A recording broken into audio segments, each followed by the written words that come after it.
Welcome to HFY Galaxy Tales. Like this video and subscribe the channel for more HFY stories. The human settlement designated Grid 7 Alpha should have been the easiest conquest of my career. I had successfully subjugated 43 species across 12 star systems, and not one of them had caused me any real trouble. The Krells surrendered after we vaporized their capital. The Thornbacks fled to their underground cities and accepted vassalage within a cycle. Even the warrior clans of Vexor Prime bowed after witnessing our fleet's firepower. But humans? Humans were different.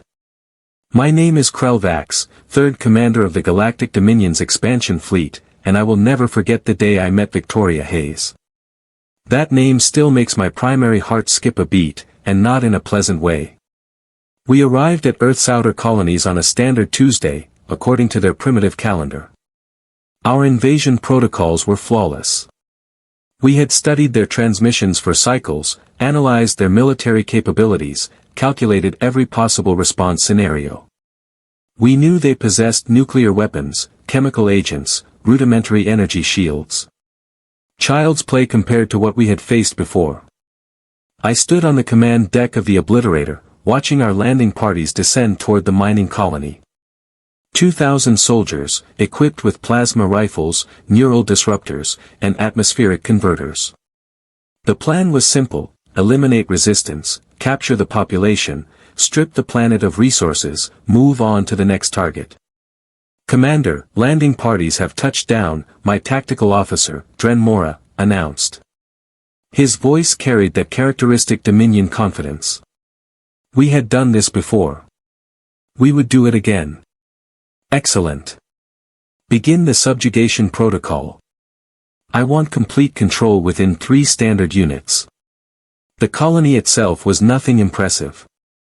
Prefabricated structures, basic life support systems, mining equipment that looked older than some of our junior officers. Approximately 800 humans lived there, mostly workers and their families. Our intelligence suggested minimal military presence, perhaps a dozen security personnel with conventional firearms. It should have been over in minutes. Through the visual feed, I watched our troops fan out across the settlement. Humans scattered like frightened prey animals, running toward their habitation units, screaming in their harsh, guttural language. Standard invasion response. Everything was proceeding exactly as predicted. Then the laughter started. At first, I thought there was a malfunction in the audio receptors. A strange, rhythmic sound echoed through the communication channels, unlike anything in our threat assessment database. It wasn't a war cry. It wasn't a distress signal. It was laughter, genuine, uncontrolled, almost hysterical laughter. Dren Mora, identify that sound source immediately. My tactical officer's manipulators flew across his console. Scanning, Commander. The sound is originating from Sector 4, approximately 100 meters from our primary landing zone. It appears to be coming from a single human female. A single human. Laughing? During an invasion. Display visual. The main screen flickered, and there she was. Victoria Hayes, though I wouldn't learn her name until later. She stood in the middle of the main thoroughfare, completely exposed, hands on her hips, head thrown back, laughing so hard that tears streamed down her face. She wore simple mining colony attire, nothing protective, nothing threatening. Just a human woman in her mid-30s, acting like she had just heard the funniest joke in the galaxy. My soldiers had stopped advancing. They stood in a loose semicircle around her, weapons raised but not firing. I could see the confusion in their body language, hear it in their calm chatter. Target refuses to flee, Commander. Requesting permission to neutralize. Permission denied. I want to understand what's happening here. Send in a negotiation drone. The small hovering device approached the woman, its translation matrix activating. Human, you will cease your current behavior and surrender immediately. Resistance is futile. Your colony will be absorbed into the Dominion. Comply or face termination. She laughed harder. Actually doubled over, clutching her stomach, gasping for breath. When she finally managed to speak, her words were directed not at the drone but at my soldiers surrounding her. Oh wow. You guys are serious, aren't you? Like, actually serious? With the whole. She waved her hands vaguely at our troops. The space armor and the glowy weapons and the dramatic landing. This is real. The drone repeated its message, adding more emphasis on the termination part. Standard protocol when dealing with irrational subjects. She wiped her eyes, still grinning. Okay. Let me get this straight. You travel across the vast emptiness of space, probably spent years getting here, used up who knows how much energy and resources, all to invade. She gestured around at the decidedly unimpressive colony. This mining outpost. This place where the recyclers break down every other week and we have to eat synthetic protein bars that taste like cardboard. Your colony's strategic value is irrelevant. Surrender now. Strategic value? Oh honey, the only thing strategic about this place is figuring out how to avoid bathroom duty in the communal facilities. You want this colony? You can have it. Please, take it. Do you know what the rent is like here? Astronomical. Well, I guess you would know about astronomical, wouldn't you? She started laughing again, and I noticed something disturbing. Other humans were emerging from their hiding spots. Not to fight. Not to flee. But to watch. Some were even smiling. An older human male, later identified as Marcus Webb, stepped forward. Is she really doing what I think she's doing? I think she's mocking the alien invaders, Marcus. Ha! Brave. Stupid, but brave. Victoria spun around to face the growing crowd of her fellow colonists. Am I the only one seeing the absurdity here? We work 16-hour shifts in the mines. We're 3 months behind on equipment maintenance. Last week, Section B lost gravity for 6 hours, and Jenkins floated into a support beam and broke his nose. And now? Now we're being invaded. By aliens who presumably have faster-than-light travel and advanced weaponry. What could they possibly want from us? A younger woman called out, maybe they want the mineral deposits. The deposits we've been struggling to extract for the last 5 years because the equipment keeps breaking down. Those deposits. The ones that barely turn a profit. An uncomfortable silence fell over my soldiers. I could see them looking at each other, weapons still raised but their certainty wavering. This wasn't in the training protocols. We had prepared for resistance, for defiance, for fear. Not for mockery. Not for someone laughing at us like we were the cosmic punchline to a joke we didn't understand. Commander, Drenmora said quietly, the troops are reporting confusion. The humans' behavior does not match any known resistance pattern. Some are questioning the mission parameters. Tell them to maintain position. Do not engage unless directly threatened. Victoria turned back to the negotiation drone. Okay, serious question. What exactly is your endgame here? You subjugate us, take our stuff, and then what? You have to manage us. Feed us. Deal with our complaints. Because let me tell you, humans are excellent at complaining. We've turned it into an art form. We complain about everything. The temperature is wrong. The food is wrong. The gravity is 0.003 standard units off and suddenly everyone has a headache. Your compliance is not optional. Resistance will result in immediate termination.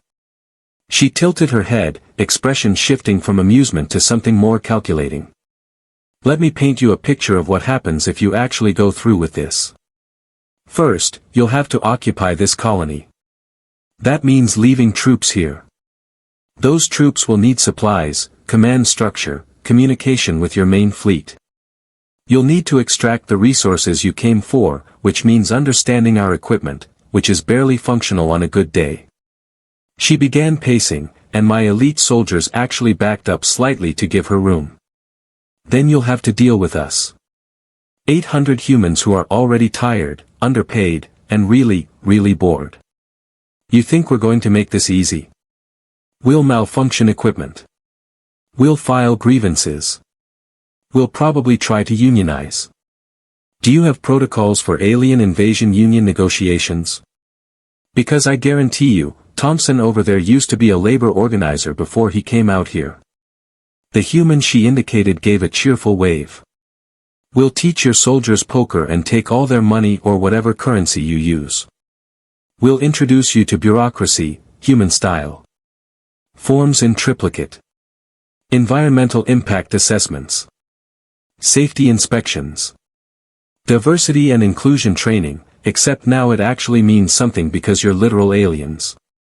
A few humans in the crowd were openly laughing now. I saw some of my soldiers lowering their weapons slightly, looking distinctly uncomfortable. Victoria stepped closer to the drone, her voice dropping but somehow becoming more intense. But here's the thing that should really worry you. Humans are spite-driven creatures. We will make occupying this colony so annoying, so frustrating, so absolutely infuriating that you'll question every decision that brought you here. We'll protest. We'll go on strike. We'll malinger. We'll create problems you didn't know could exist. Your threats are meaningless. We have weapons capable of sterilizing this entire planet. Oh, I'm not threatening you. I'm warning you. There's a difference. See, you can absolutely kill us. I'm not disputing your firepower. But you came here for resources, right? Resources require extraction. Extraction requires labor. And labor requires cooperation. You can force compliance through fear for a while, but humans have this nasty habit of becoming increasingly creative in their resistance when you try to oppress them. She spread her arms wide. So here's my counteroffer. You pack up your fancy ships, you go find a planet that's actually worth the trouble, and we all pretend this embarrassing incident never happened. You save face, we avoid getting vaporized, everybody wins. Commander, request new orders. The situation is unusual. Unusual was an understatement. I had never seen anything like this. The human wasn't displaying fear. She wasn't trying to fight. She was using something far more dangerous than weapons. She was using logic, humor, and an utterly unshakable confidence that made our entire invasion seem, well, ridiculous. Activate direct communication. I want to speak to her myself. The drone's optical sensor glowed brighter, and I allowed my voice to transmit directly. Human, I am Krelvax, 3rd Commander of the Dominion Expansion Fleet. Your continued defiance is noted. However, you underestimate our resolve. For the first time, her smile faded slightly. She looked directly at the drone, and by extension, at me. Commander Krelvax. Nice to meet you. I'm Victoria Hayes, Assistant Mining Supervisor and apparently the colony's de facto diplomat. And I'm not underestimating anything. I'm simply informing you that you've made a logistical error. Explain. You've built your entire strategy around the assumption that we're like every other species you've encountered. Terrified prey. But humans? We're the species that looked at horses, animals bigger and stronger than us, and decided to ride them. We're the species that invented extreme sports for fun. We eat capsaicin, a literal poison, because we enjoy the burning sensation. We're not wired the same way. She paused, letting that sink in. And more importantly, we're stubborn beyond all reason. Occupying Earth's colonies won't be worth the resources you extract. We'll make sure of it. I felt my secondary heart begin palpitating, a physiological response typically reserved for genuine threats. This human female, unarmed and outnumbered, was triggering my danger instincts more effectively than entire battle fleets had done in the past. Your assessment is flawed, Victoria Hayes. We have contingencies for all forms of resistance.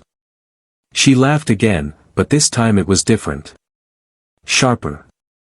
More knowing. Really? Do you have a contingency for what happened on that colony ship incident? The one where humans hijacked a Vorgoth vessel using nothing but improvised tools and sheer audacity. Oh wait, that was classified in your systems, wasn't it? Yeah, we intercepted some of your communications.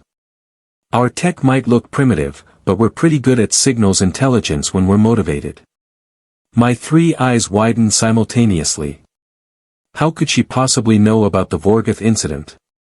That information was restricted to command-level personnel only. We had buried that embarrassment deep in the archives after a single human prisoner managed to reprogram an entire detention block and escape with 47 other captives. You are bluffing. Am I? Let me tell you what else I know. Your species has a rigid hierarchical structure. You follow protocols like they're sacred texts. Deviation from established procedures causes you genuine psychological distress. Am I wrong? She was not wrong. The accuracy of her assessment was disturbing. Victoria continued, pacing again, addressing both my soldiers and the growing crowd of humans. See, humans don't work that way. We improvise. We adapt. We look at your carefully planned invasion and think, how can we mess this up in ways they'd never anticipate? It's kind of our specialty. A young human male, couldn't have been more than 20 standard years, stepped forward. Hey, Victoria. Are we really negotiating with alien invaders right now? Is this actually happening? Yes, Danny. Yes, we are. Because apparently they traveled light years to invade a mining colony that can't even keep its air filtration working properly. That's hilarious. Right? That's what I said. My tactical officer's voice crackled through my personal comm. Commander, recommend we proceed with subjugation. The human psychological tactics are affecting troop morale. Squads 7 and 12 are reporting uncertainty about mission parameters. Uncertainty. In Dominion soldiers. This was unprecedented. Negative. I want to see where this develops. Something is wrong here, and I need to understand what before we commit further resources. Victoria was still talking, her voice carrying across the settlement with surprising authority. Let's run through this logically, Commander Krelvax. You've committed what, 2,000 troops to this operation? That's a significant resource allocation. You've got ships in orbit, supply lines, command structure. All focused on conquering a colony that generates barely enough profit to justify its own existence. She pointed at the surrounding structures. This entire settlement is held together with duct tape, prayers, and spite. Half our equipment is past its recommended service life. We're eating freeze-dried meals that expired 3 months ago. We're the bottom of the barrel in terms of Earth's colonial holdings. And yet, you're here. Your colony's location provides strategic value for future expansion. Strategic value? Commander, let me tell you about our strategic value. We're in the middle of nowhere. The nearest inhabited system is 6 weeks away by our fastest ships. The asteroid field makes navigation a nightmare. The radiation from the nearby pulsar requires constant shield adjustments. This place is strategically valuable the same way a broken toilet is valuable. Sure, it exists, but nobody wants to deal with it. Laughter rippled through the human crowd. More were gathering now, emerging from shelters and buildings, drawn by the spectacle. They weren't arming themselves. They weren't forming defensive positions. They were watching their fellow colonist verbally spar with an invasion force like it was entertainment. An older female human with graying hair called out, Victoria, honey, are you trying to talk the aliens out of invading us? Yes, Margaret, that's exactly what I'm doing. Huh. Think it'll work? I don't know. But it's better than getting vaporized, so I'm giving it my best shot. The casual nature of their exchange was maddening. They discussed potential annihilation with the same tone one might use to discuss weather patterns or meal preferences. Drenmora transmitted again. Commander, multiple squads are requesting clarification. The humans are offering them refreshments. Squad 14 reports that a human child attempted to give them a tour of the recreational facilities. This situation has deteriorated beyond recognition. Refreshments? Tours? What kind of invasion was this? I switched to wideband communication, addressing all deployed troops. All units, maintain positions. Do not accept any items from the humans. Do not engage in conversation beyond tactical necessities. Stand by for further orders. Victoria's smile grew wider. Oh, you're trying to keep your soldiers from fraternizing with us. Good luck with that, Commander. Humans are social creatures. Give us 5 minutes alone with anyone, and we'll find common ground. We'll learn about their families, their hobbies, their favorite foods. We're relentless when it comes to making connections. Your attempts at psychological manipulation are noted and ineffective. Really? Because from where I'm standing, your invasion has ground to a complete halt. Your soldiers aren't shooting. We're not running. Instead, we're having a conversation about the fundamental absurdity of this entire situation. I'd call that pretty effective. She was right, and that realization sent chills through my exoskeleton. In 43 previous conquests, I had never once stopped to debate the merits of invasion with the subjects being invaded. The very concept was alien to Dominion doctrine. A maintenance worker in stained coveralls approached the negotiation drone. Excuse me, Commander whoever. I'm Pete Larson, Chief Mechanic here. Quick question. Your landing craft over there, the big one with the atmospheric thrusters. What kind of fuel mixture does it use? Because I'm seeing some exhaust discoloration that suggests your combustion efficiency might be suboptimal. I stared at the visual feed in disbelief. A human was offering maintenance advice. During an invasion. To the invaders. We do not require your primitive technical assistance. Primitive? Buddy, I've kept equipment running in conditions that would make your engineers weep. That thruster assembly is running hot, probably 15% above optimal temperature. You keep pushing it like that, you're going to crack the housing within the next 6 operational hours. Just trying to help. Victoria nodded approvingly. See? This is what I'm talking about. You invade us, and we immediately start trying to fix your stuff. That's the human condition in a nutshell. We can't help ourselves. This is absurd, I muttered, though I noticed my engineering team was already pulling diagnostic data on the thrusters Pete had mentioned. Commander, my lead engineer transmitted privately, the human's assessment is accurate. Thruster 7 is operating above safe parameters. Recommend cooldown cycle within 4 units or risk mechanical failure. This couldn't be happening. We were being outmaneuvered by colonists. Not through military might or superior technology, but through sheer, incomprehensible humanity. Victoria seemed to sense my wavering resolve. Commander Krelvax, I'm going to make this really simple for you. You have 3 options. Option 1, you proceed with your invasion. You subjugate us, we make your life miserable for however long you try to maintain occupation, and eventually you decide we're more trouble than we're worth. Option 2, you exterminate us completely. You get nothing except a dead rock and the moral weight of genocide. Option 3, you leave, find a better target, and chalk this up to an educational experience. The Dominion does not retreat. I'm not asking you to retreat. I'm asking you to reassess. There's a difference. Look, I'm sure you're excellent at your job. 43 successful conquests. That's impressive. Really. But every successful commander knows when to adapt their strategy. Every successful military force knows when to cut their losses and refocus on more achievable objectives. She was appealing to my pride while simultaneously offering me a way out. The tactical genius of it was stunning. Commander, we have incoming transmissions from the High Command.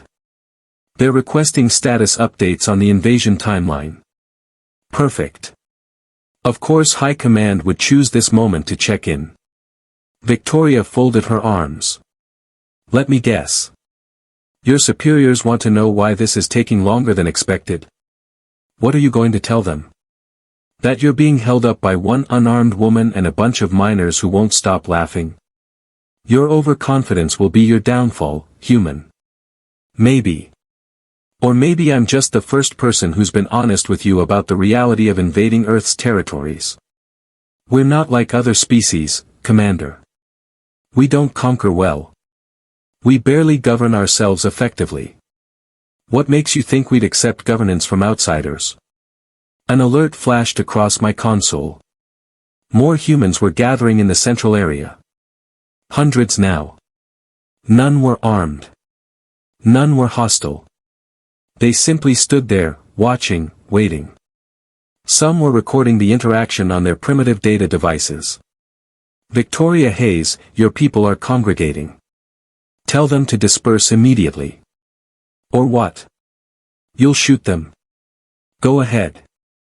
But let me warn you about something else humans do particularly well. We remember.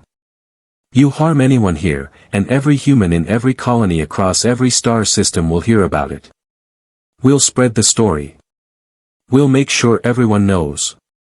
The Dominion that murdered unarmed civilians during a peaceful negotiation. Great for your reputation, I'm sure. My primary heart was racing now. She had backed me into a corner without firing a single shot. The Dominion cares nothing for human opinion. Really? Because you care enough to invade us. You care enough to spend resources on this operation. That means we matter. And if we matter enough to invade, we matter enough to tell our side of the story. Silence stretched across the communication channels. My soldiers stood motionless. The humans waited. Even the wind seemed to pause, as if the universe itself held its breath. I made a decision that would likely end my career but save countless lives on both sides. All units, begin withdrawal procedures. Return to landing craft. We are departing this sector. Victoria's eyebrows shot up. Wait, seriously? Just like that? You have presented compelling arguments regarding the cost-benefit analysis of this operation. Upon reflection, the strategic value does not justify the projected resource expenditure. For the first time since this bizarre encounter began, Victoria Hayes looked genuinely surprised. Then she started laughing again, but this time with pure relief mixed with the humor. Oh wow. Okay. I honestly didn't think that would work. I mean, I hoped, but I didn't actually think you'd listen. Do not mistake tactical reassessment for weakness, Victoria Hayes. The Dominion remembers worlds that defy us. And humans remember aliens who are reasonable enough to have an actual conversation. Who knows, Commander? Maybe next time we meet, it'll be under better circumstances. Maybe over drinks instead of during an invasion. That scenario is highly improbable. Yeah, but so was everything that happened today, and here we are. She had a point.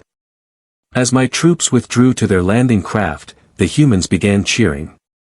Not with bloodlust or triumph, but with genuine celebration. They hugged each other, laughed, and incredibly, some even waved farewell to my departing soldiers. Several of my troops waved back. I would definitely be court-martialed for this. Dren Mora, set course for the outer rim. We need to find targets that make more tactical sense. Understood, Commander. And sir. For what it's worth, I think you made the correct decision. Those humans were terrifying. From the observation deck of the Obliterator, I watched the colony grow smaller as we ascended. Victoria Hayes stood in the center of the settlement, hands on her hips, head thrown back, still laughing. 43 species had fallen before the Dominion's might. But today, one human woman had stopped an invasion with nothing but words, logic, and an absolutely unshakable sense of humor. High Command would demand answers. I would provide them. But I would also include a recommendation in my report, one that I suspected would be taken seriously given the unprecedented nature of this encounter. Avoid Earth colonies. The humans are too strange, too unpredictable, and far too dangerous in ways we never anticipated.